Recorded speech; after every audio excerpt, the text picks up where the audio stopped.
Hello, welcome to Ephemera Files by Tommy and the continuing saga of creating or making Mildred's roses. I am creating this journal in conjunction with Lindsay Zehner at nevermorecreations17.com, and I will link her Facebook group below as well as her shop information. This journal is getting there. I do have a confession that the previous journals, let's see, the first two, not journals, but videos in making this journal, the first two videos, I was able to just shoot and edit and upload.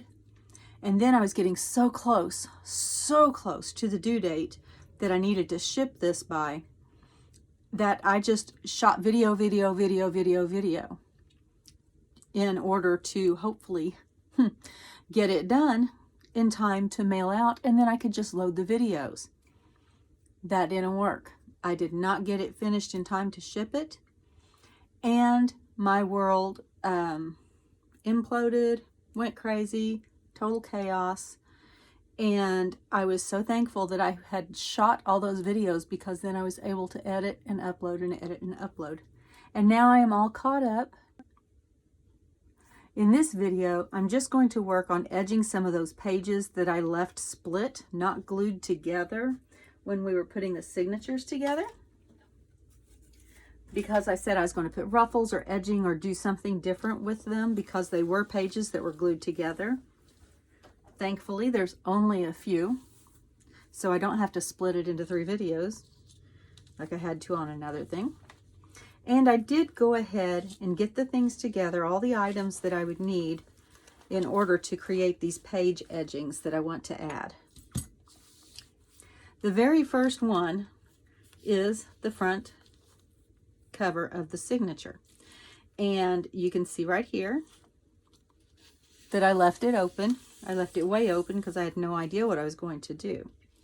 And I am going to make a ruffled edge for this front part. The back part will be flat, that lays on the back side of the page. And I have this piece of cardstock here that you won't see, but it'll be what secures both sides of that ruffle into that page. So let's get started, and I will take you through it. I will not make you watch me sew the piece together, but I will show you how I figure what I am doing. Know that in order to get this securely in between those 2 pages that I glued together, I'm going to have a strip that will slide down in between the 2, so that when I glue it together, it is secured on both sides. So I know that I need to leave this strip right here accessible. That is going to be where I am going to use my sewing machine to stitch that together.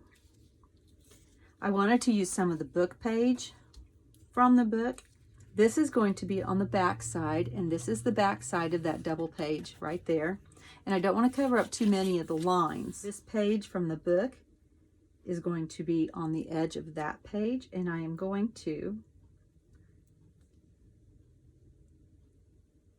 line up this part. This ribbon is a sheer on the edges, and then it's a satin ribbon in the center. I think it is so pretty. And I'm going to put this ribbon that has the gold striping through it right there. And that's what my back is going to look like showing on this page. Since those all lie flat, I can go ahead and glue them down, and that'll be ready to go by the time I get the ruffle made out of this silk ribbon.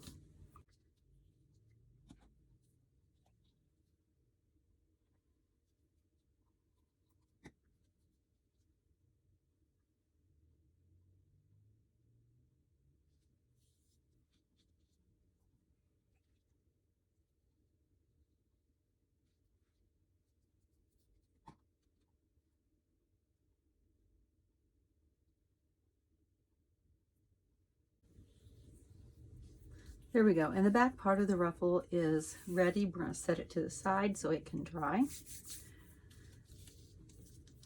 This is how I create I don't know if it would be a faux ruffle. I don't think it would be called a faux ruffle, but it is a quicker way of doing it than going through with the needle and ruffling it up and doing all of that. And the way I do this is I figure out how much I want to have on here, and I'm pretty sure I've got way too much, so I'm going to snip some of this off.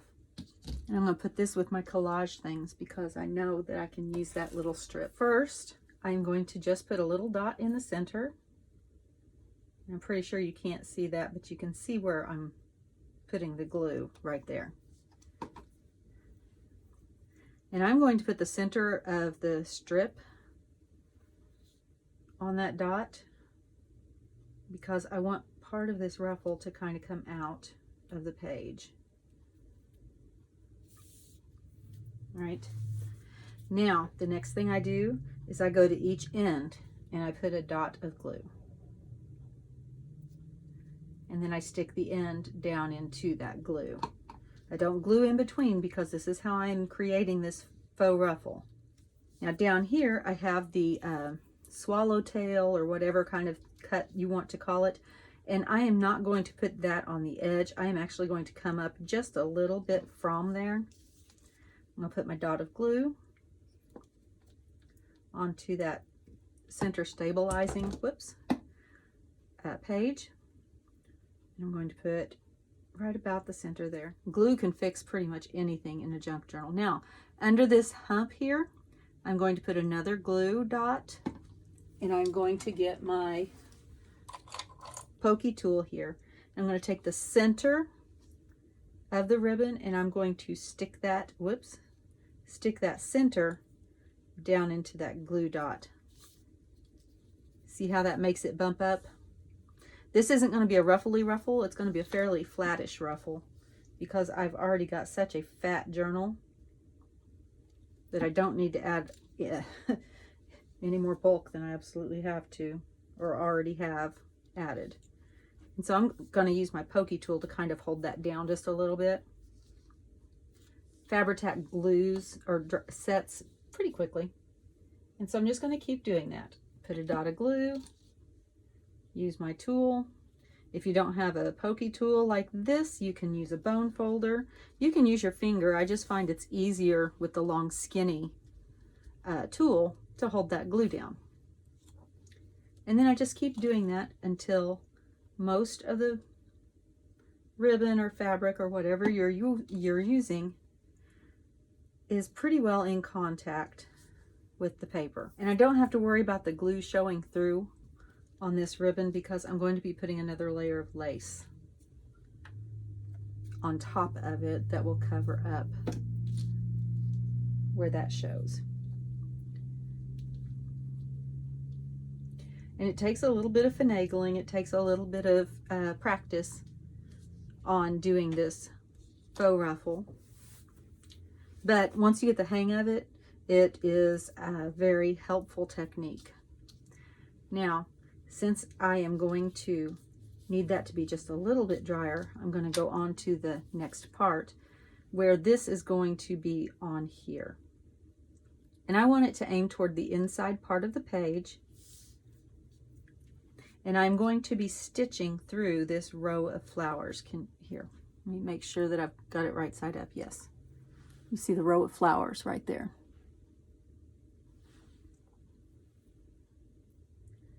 And so I will be putting the glue, those flowers, since that is where I am stitching through. Just a little bit because I will be sewing it. And so it will have plenty of hold on there.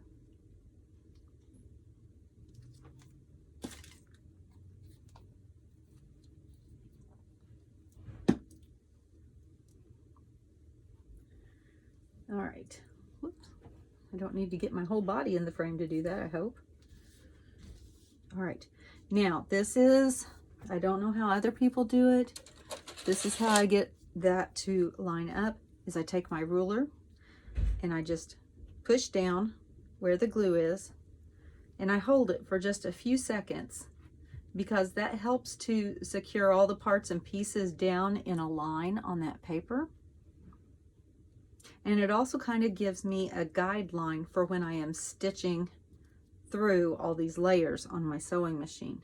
Because remember, this white piece that's under here, I don't want to stitch through that. I want to make sure that all of this is open so that I can make a sandwich out of the edge of that page. See, I think that is really helpful right there. Now I am going to go ahead and glue down the book page to the back side. I want to make sure that I'm right side up. That is up and down, and this is up and down. And I'm going to, let's see, I want to sew on that edge. So I'm going to line up the edge of this ribbon with the edge of that paper. Just like that. Okay, so I'm going to put my glue on there. I needed to eyeball it to make sure where I was going with it.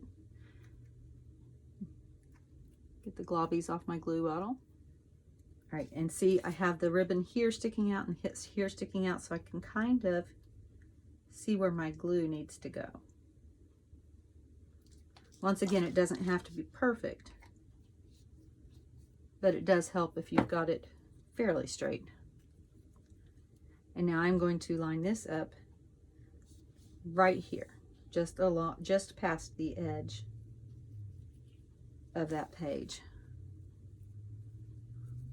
The cardstock center, or whatever you want to call it. Now I'm going to take this to my sewing machine and I'm going to stitch right down the center of all of this, and I'll be right back. All right, so here it is. It's all stitched. It's a little crooked because I, for some reason, just can't seem to make a straight stitch. Now, I am going to tie these ends because I don't like them to be loose. And what I do is when you pull on the top thread, it will pull the loop from the bottom thread from your bobbin. See this? I've pulled this thread. It'd probably help if it wasn't all the same color. Pulled this thread, and here is my bobbin thread, and I'm going to pull that through. And then I'm going to tie it with that surgeon's knot, which is an overhand knot, just like you start to tie your shoes. And then you do it again, except for going through one, instead of going through once, you go through twice. And then I'm just going to clip that off. I'm not going to clip it completely off because I may like the way that it dangles a little bit. And we'll just do the same thing on the other end. Right, so see, I am going to pull this, which was the top part. I'm going to pull it up, and it brings up the bobbin thread. I don't know if you can see that or not, but when you try it, you might be able to figure it out. See, I'm just pulling that thread to the top, and then I can tie my knot. I just think it makes for a cleaner knot, and that way I know that I am not going to lose my stitching should the threads start to pull and unravel. All right, so here is our ruffle for that first page, and here is the white part that is going to go down between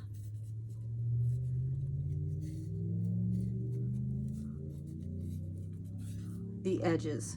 All right, so let's get this over here. Take my Post-it note off, and I'm going to put a bead of glue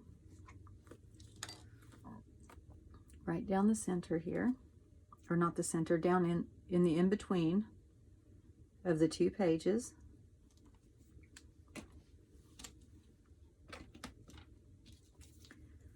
And I'm going to make sure that I've got that back page on the back side so that it's not sliding into the middle.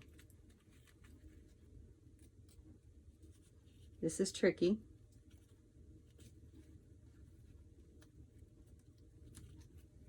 But I'm going to leave it in real time so that you can see just how patient and careful you need to be.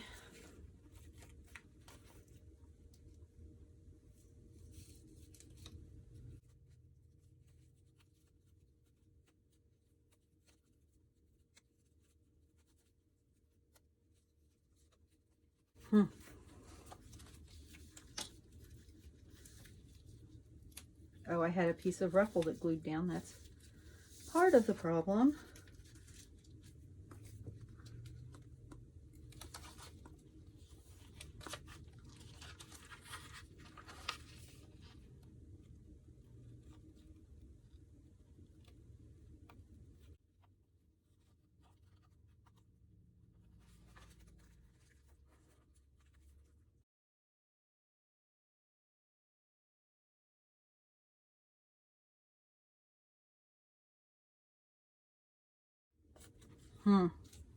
Okay, you know what we're going to do?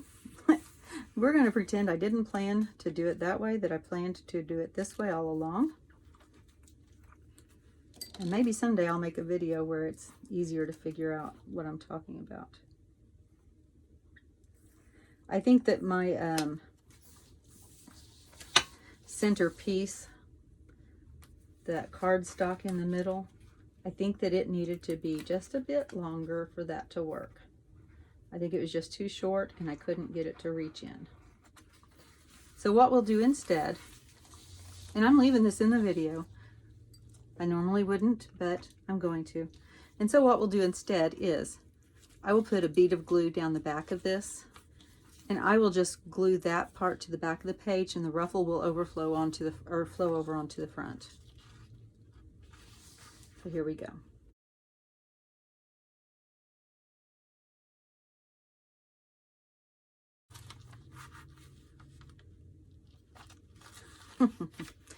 That wasn't what I wanted to do either.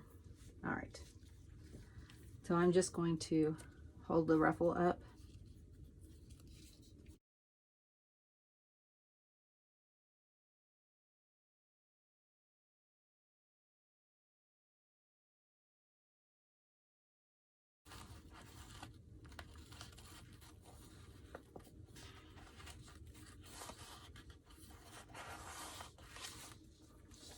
And now I'll come back.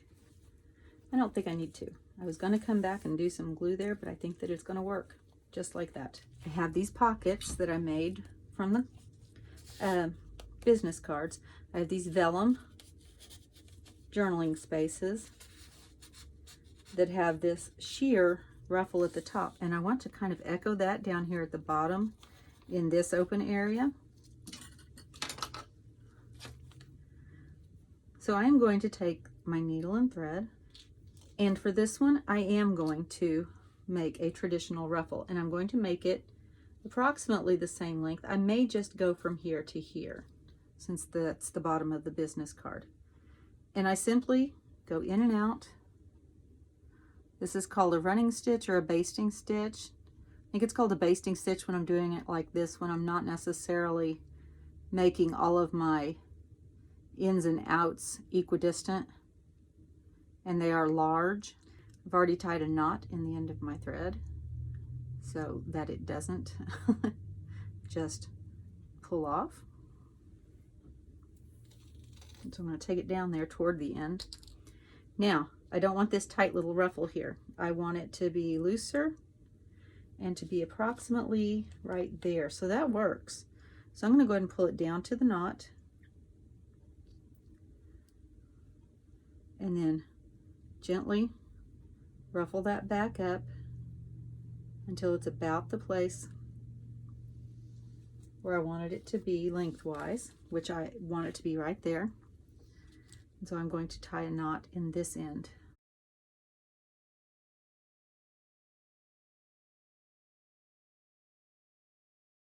It doesn't have to be a sturdy knot because it's not going to be what's holding it together. Sorry, that was very loud. Didn't mean for that to happen. Now, this ruffle, I'm just going to kind of even it out just a little bit. So now I am going to take this over to my machine. And once again, I'm just going to stitch down the middle. First, I'm going to put a little bit of glue on there to hold the ruffle in place.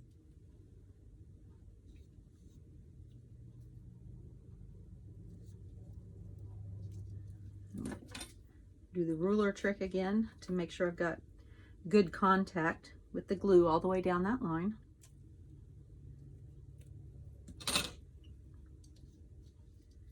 And now I'm going to go over to my machine and sew real quick. All right, and I am once again going to do my knot. I pull on the top stitch. Maybe you can see this one better. And there's the bobbin. And I pull it through just like that so they're on the same side. And then I tie my knot. And now I am going to tuck this up in between the two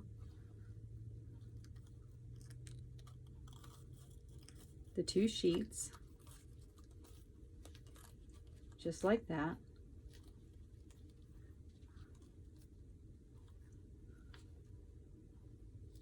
Okay. I think I figured out what I did wrong on the first one, other than it being way too close. I needed to put that in there and then glue it. I think that was the better way to do it, like that.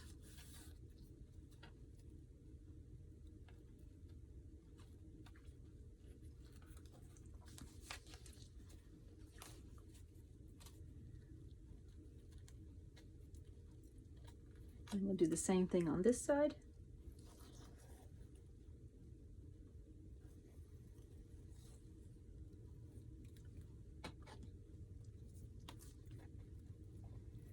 Get that pushed back down without the ruffle underneath it. We want the ruffle on the top, not sandwiched in between. All right, so there we go. I may come back and do more to that ruffle. I don't know. We'll find out. So there is that one. Now this one, I made this fabric flip and I forgot to shoot a video while I was doing it. But all I did was that gap that we left at the top.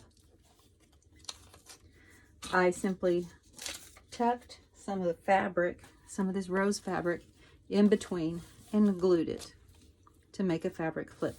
Now I would like for it to be a little bit, I don't know, more finished. Right now it just looks like a piece of fabric. So I'm debating, do I want this at the top or do I want this at the bottom?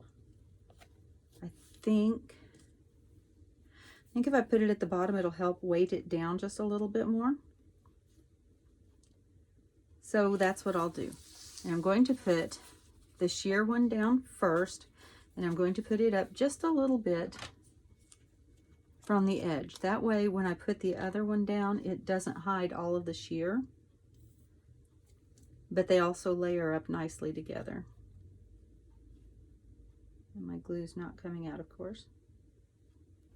And I'm putting down a very, very thin layer of glue right there.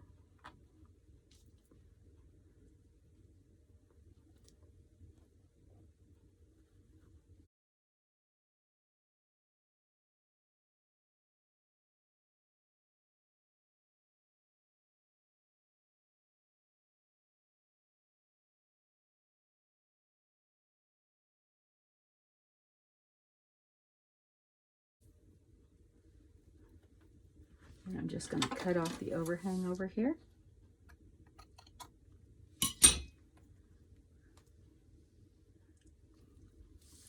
And I have a little bit of overhang on this side. All right, and that one's done. That was easy. And that's still one of my edges, so I think it still counts. Let's see, next. This one is multiple pieces, but I am just going to do step one first, which is going to be this little corner ruffle. And I'm going to do the same thing that I just did with the sheer ruffle, with the knot. Right here at the end. And then I am going to fold this ribbon. Now this is ribbon I've been using throughout. You see it right here. But I cut the edge off because the edge was keeping it from doing what I wanted it to do, which I'm getting ready to show you. So I folded in half, just like this. Now this is a shearer ribbon, so I'm actually going to, when I pull my thread through as I'm sewing, I'm going to come back and loop through the end just before the knot, just to make sure that it holds. I would hate for something silly to happen. Like that doesn't happen all the time anyway. And now I'm just going to do the same thing that I did with the basting stitch on the other ruffle. And they can be big, they can be little. I want this one to be a little bit tighter because it's going to be a corner ruffle.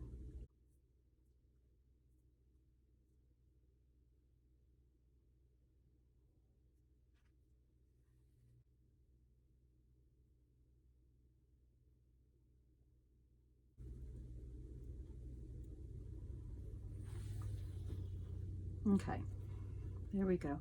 It's almost going to be a yo-yo, but I don't want it to be completely a yo-yo. I just want it to be an angle like this, right there on the edge of that page. So I am going to tie this off.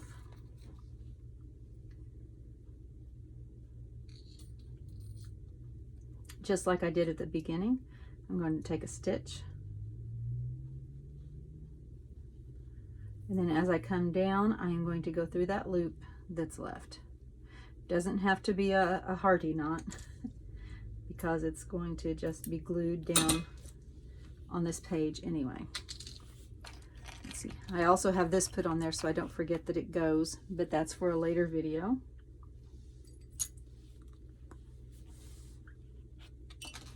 And I will also be coming back and doing some collage with this ruffle, so I'm going to leave that Post-it note in there so I don't forget. Now I have a pretty big opening here, so I'm going to put a lot of glue in there. Not so much that it squishes out the side. Let's put the lid on this time. See if that helps. All right. And I am going to be going around the corner, but it's not going to be even. It's going to extend further along the top than down the side. So I'm just going to adjust, making sure that I like the way it looks. Making sure I've got my basting stitches tucked in. This is going to be a fat corner. It's just going to be a fat corner. But it's not like there's nothing else fat in this journal. Now I'm going to push this down and hold it.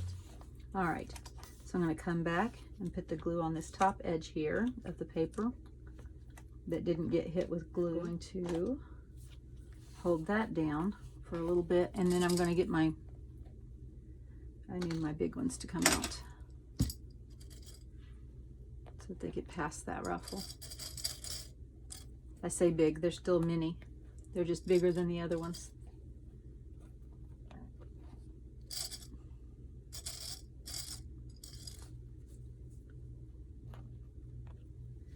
And then we will leave that there to dry. And I think that the rest of the page was glued together. I just wanted it at that top. And then the next one is the last one. It's going to be somewhat similar to the front, but not quite as intensive, I think. Partly because I learned already that I don't want to do it that way. And I do have plenty of that. So I think what I'm going to do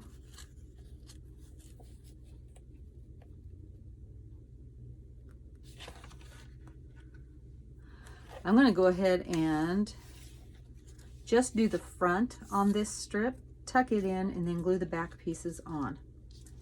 So once again, I'm going to do the faux ruffle on this page. This is way too long. And I know that I want to have the swallowtail on the end.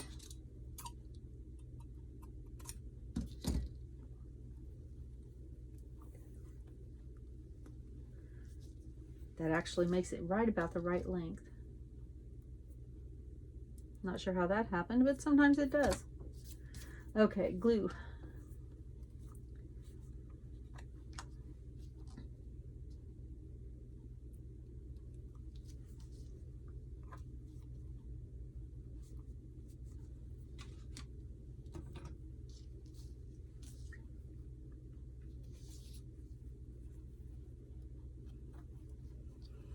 How did I do that? Oh, I did it like this.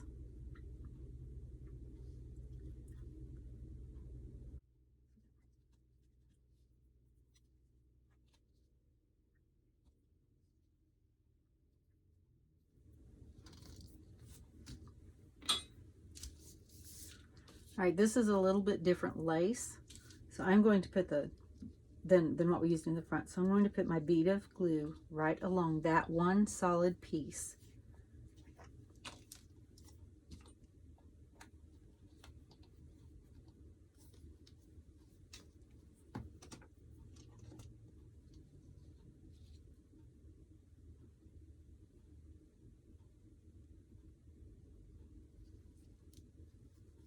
Grab the ruler again.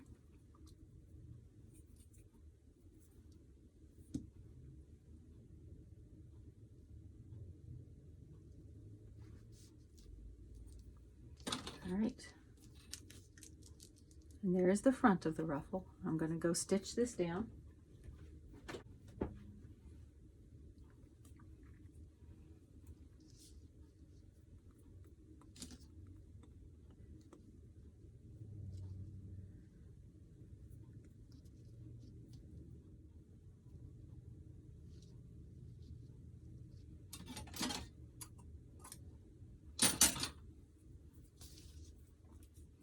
All right, so we've got this part, and I am going to go ahead and put my glue on here.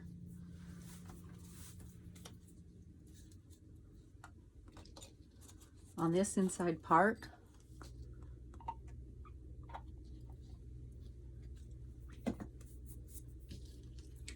And now I'm going to slide this part. This was supposed to work in the first part. This time maybe you'll be able to see it a little better. I'm going to slide this in between the pages, making sure my ruffle stays on the top side.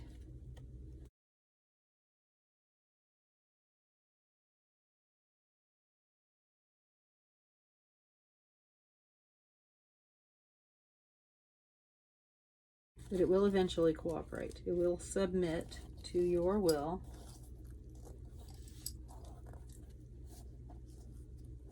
Make sure that none of your ribbon or lace is glued between the pages.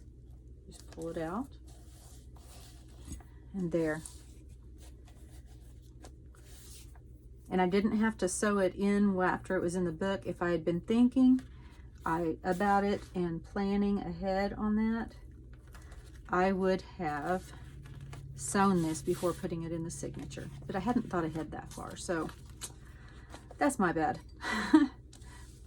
Now, last side, last thing, is this piece here. And we're just going to glue it right here so that we can cover up that back side that did not go in very straight at all. And we're going to layer just like we did.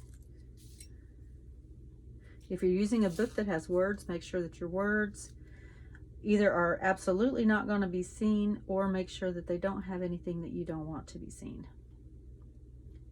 So we're going to do that, and then we'll put the gold on the top just like we did in the back, and then I'll take it over to the machine and stitch it as well. Then it looks like that whole thing has been sewn into the book.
All right, so we are ready to glue that on there. Just like that. We're going to line up that book edge with the edge of the cardstock strip behind it.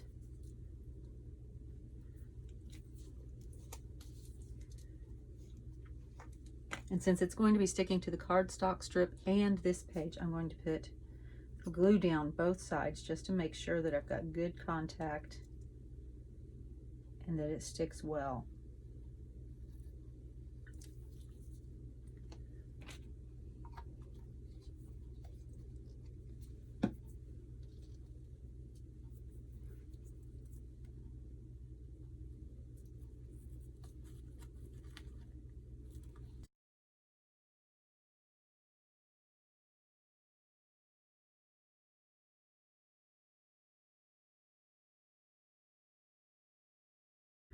All right, there we go. That is all of the edge of paper things, finishes that I had planned for today, for this video anyway. I don't know that I'll get another one made today, so that may be for today. But these are the edges that we did. We did the front, which was a hot mess trying to figure out how to do it because I didn't plan it very well apparently. Got the satin, no, silk ribbon with the lace here, and then on the back we have a little bit of excess glue that I'm going to have to get off the vellum page so it doesn't stick. Anyway, on this back we have the paper page with 2 layers of ribbon. Oh, here we did a little ruffle at the bottom to match the ruffle at the top, and here's what it looks like on the back of the page. Oof. Get a little too much glue in a spot there. It extends with that polka dot right there, and I will be doing a little bit of washi tape collage at the bottom of this page, so it'll probably cover up that messy stitching there. Let's see, then we did the flap, the flip, or the fabric flip up. We finished off the edge of it so it looks purposeful and not just thrown in there. Yes. Here we just did the ruffle ribbon at the top. I'll take the clips off because I'm pretty sure it's dry by now. And I will also be collaging on this page. Like I said, I left my post-it note there to remind me. And there's what it looks like from the back. I think it's cute, and I like it from the top as well. And then the last one we did was the last signature page. And I think I'll leave those clothespins on. But it was very similar to the front, except for I didn't mess it up as badly. And it is the silk ribbon, the lace, the book page, the organza and satin ribbon, and the gold stripe ribbon. And there we go. We're getting close, we're getting close. Thank you for joining me today. Thank you for your thoughts. Thank you for your comments and your likes. I have all of my contact information is listed below, along with different products that are my favorites that I've been using in this journal. It's been rough. It's been a rough month, on top of everything else going on. So I just want to remind you to be kind always. Bye.